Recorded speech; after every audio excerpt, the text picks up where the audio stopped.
Daddy daddy అంటూ పిల్లలందరూ అమర్‌ని hug చేసుకొని చాలా సంతోషంగా మాట్లాడుకుంటూ ఉంటారు. రాథోడ్ ఈ పిల్లలందరూ నన్ను డాడీ అని పిలిచేవారని నాకెందుకు చెప్పలేదు అని అమర్ అడుగుతూ ఉంటాడు. అంటే మీకు గతం గతం గుర్తు చేయకూడదు. మీరే మెల్లమెల్లగా తెలుసుకోవాలని డాక్టర్ చెప్పారు సార్. అందుకే చెప్పలేదు అని రాథోడ్ అంటే, ఇంత చిన్న విషయం కూడా చెప్పకపోతే ఎలా రాథోడ్? చిన్న చిన్న విషయాలు చెప్పాలి కదా! అని అమర్ అంటూ ఉంటాడు.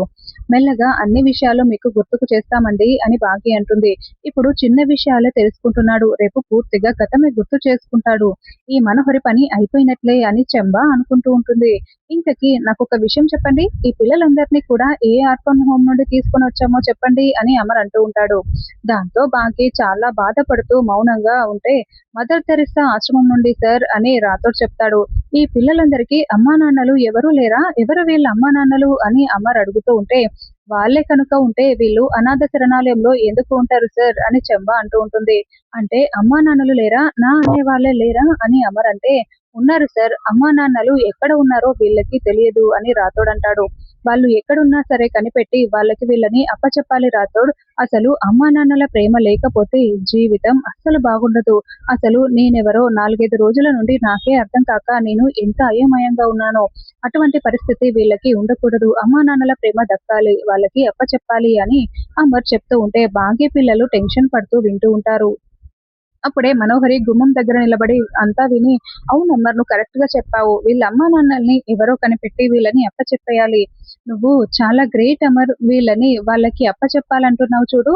నేను ఈ మంచి మనసును చూసే నేను నిన్ను ప్రేమించాను. పెళ్లి చేసుకుందాం అనుకున్నాను. చూడు అమర్, మన పెళ్లికి ముందే వీళ్ళని వీళ్ళ అమ్మ నాన్నలకి అప్పచెప్పేస్తే చాలా బాగుంటుంది. ఏమో నువ్వు అనుకున్నావు కదా, ఇప్పుడే జరిగిపోవచ్చేమో, ఎప్పుడైనా జరిగిపోవచ్చు.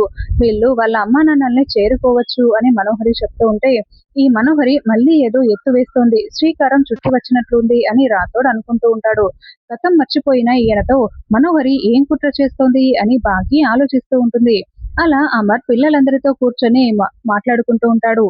అప్పుడే రణవీర్ ఇంటి ముందు కార్ దిగి, ఈ ఇంట్లోకి వెళ్ళాలంటేనే నాకు చాలా భయంగా ఉంది లాయరు. అమర్కి గతం గుర్తుకు వచ్చి నన్ను కొడితే అని రణవీర్ అంటే, అసలు అమరేంద్ర గతం మర్చిపోయాడు కదా, ఇక నిన్నెలా గుర్తుపడతాడు అని లాయర్ అంటాడు. ఏమో నా టైం బాగోలేక గుర్తుపట్టాడే అనుకో. అప్పుడు అమర్ నన్ను కొడుతూ ఉంటే మనోహరి చూస్తూ ఊరుకుంటుంది తప్పిస్తే ఏమీ చేయలేదు. కాబట్టి సింహం బోన్లోకి అడుగు పెడుతున్నట్లు ఉంది. నా వల్ల కావటం లేదు అని రణవీర్ అంటాడు. కన్నా సొంత పిల్లల్నే అమర్ గుర్తుపట్టలేకపోతున్నాడు. ఇక నిన్నెలా గుర్తుపడతాడు రణవీర్? ఏం కాదు రా, నీకు కాళ్ళున్నాయి కదా పరిగెత్తడానికి, ఒకవేళ గుర్తుపడితే అని లాయర్ చెప్తాడు.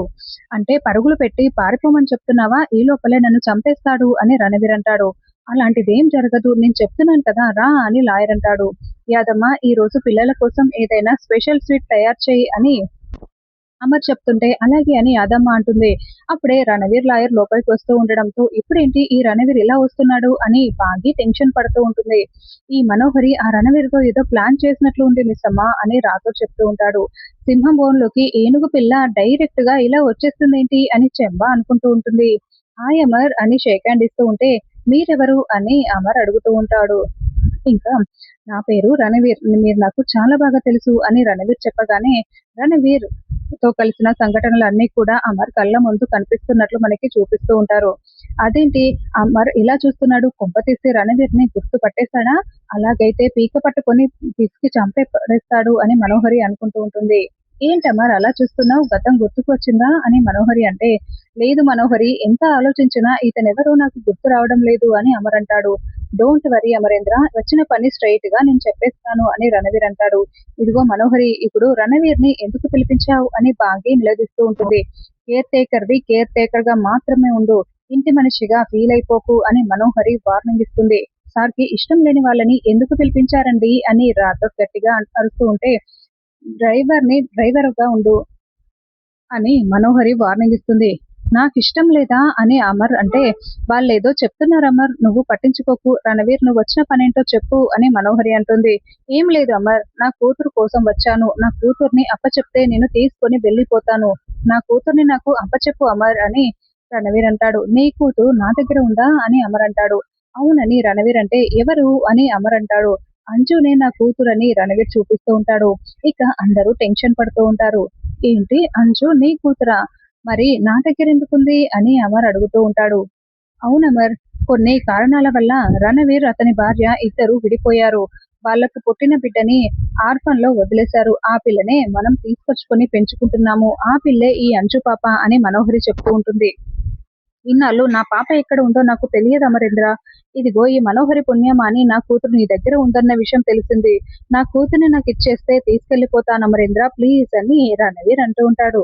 నీ కూతుర్ని నువ్వు తీసుకువెళ్లడం కోసం ఇంతగా బ్రతిమలాడాల్సిన అవసరం ఏముంది రణవీర్? నువ్వు హ్యాపీగా తీసుకుని వెళ్ళిపోవచ్చు అని మనోహరి అంటుంది. ఏం మాట్లాడుతున్నావు మనోహరి? అంజుని రణవీర్కి అప్పచెప్పడం ఏంటి అని భాగ్య అడుగుతూ ఉంటుంది.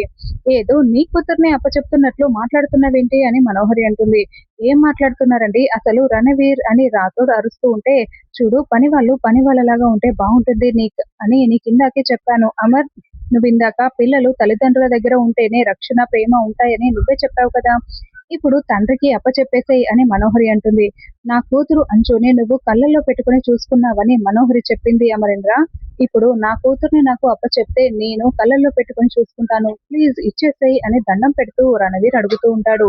ఏంటి అంజు నిజంగానే రణవీర్ కూతురా అని భాగ్యని అమర్ అడుగుతూ ఉంటే భాగ్య మౌనంగా ఉంటుంది. అవును అమర్ నేను చెప్తున్నాను కదా అని మనోహరి అంటే, మరి ఇన్నాళ్ళు ఎందుకు చెప్పలేదు అని అమర్ అంటాడు. అంటే నీకు గతం గుర్తు చేయొద్దని డాక్టర్ చెప్పారు కదా, అందుకే నేను కానీ వాళ్ళు కానీ గతం గుర్తు చేయలేదు అని మనోహరి అంటుంది. చూడండి పిల్లలన్న తర్వాత కన్న వాళ్ళ దగ్గర ఉంటేనే వాళ్ళ భవిష్యత్తు బాగుంటుంది. ఈ పిల్లల్ని పోషించడం నాకు బరువేమీ కాదు. కానీ కన్న వాళ్ళ దగ్గర ఉండడమే కరెక్ట్ కాబట్టి మీ కూతుర్ని మీరు తీసుకువెళ్ళిపోవచ్చు అని అమర్ చెప్తాడు.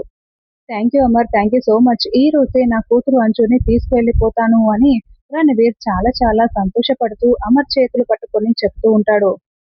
చూడండి మీ కూతుర్ని తీసుకువెళ్ళడం కోసం ముహూర్తాలేవి అవసరం లేదు. ఇప్పుడే తీసుకువెళ్ళిపోండి అని మనోహరి చెప్తుంది. మిస్సమ్మ ఏదో ఒకటి చెయ్యి మిస్సమ్మ. ఆ దుర్మార్గుడు అంజు పాపని ఆస్తి కోసం తీసుకువెళ్తానని చెప్తున్నాడు. ఆస్తి రాగానే మన అంజు పాపని చంపేస్తాడు మిస్సమ్మ. ఏదో ఒకటి చేసి అడ్డుకో మిస్సమ్మ అని రాథోడ్ ఏడుస్తూ భాగ్యకి మెల్లగా చెప్తూ ఉంటాడు. రా అంజు వెళ్దామని రణవీర్ పిలుస్తూ ఉంటే, లేదు నేను మీతో రాను. మీరు మా డాడీ కాదు. మా డాడీ ఈయనే అంటూ అమర్ చేయి పట్టుకొని అంజు చాలా ఏడుస్తూ ఉంటుంది. చూడమ్మా నువ్వు నన్ను డాడీ అని పిలిచేంత వరకే. నీ సొంత తండ్రి ఈ రణవీర్ అంకులే అని అమర్ చెప్తూ ఉంటాడు. లేదు నేను వెళ్ళను. మీరే మా డాడీ అని అంజు ఏడుస్తూ ఉంటే, అంజుని పంపించకండి డాడీ, మాతో పాటే ఉండనివ్వండి అని ఆనంద్ ఆకాష్, అవును డాడీ అంజు అక్కనే మనతోనే ఉండనివ్వండి అని బుజ్జమ్మ కూడా చెప్తూ ఉంటారు. లేదమ్మా అలా అనకూడదు. మీరు కూడా రేపు మీ తల్లిదండ్రుల దగ్గరికి వెళ్లాల్సిందే. నేను మీ సొంత డాడీని కాదు కదా అని అమర్ చెప్తూ ఉంటాడు. చూడండి మీరందరూ అలా మాట్లాడకూడదు. అంజు రా వెళ్ళు అని మనోహరి అంటే, లేదు నేను వెళ్ళను. నేను మా డాడీతోనే ఉంటాను. ఇదే నా ఇల్లు అని అంజు చెప్తూ ఉంటుంది.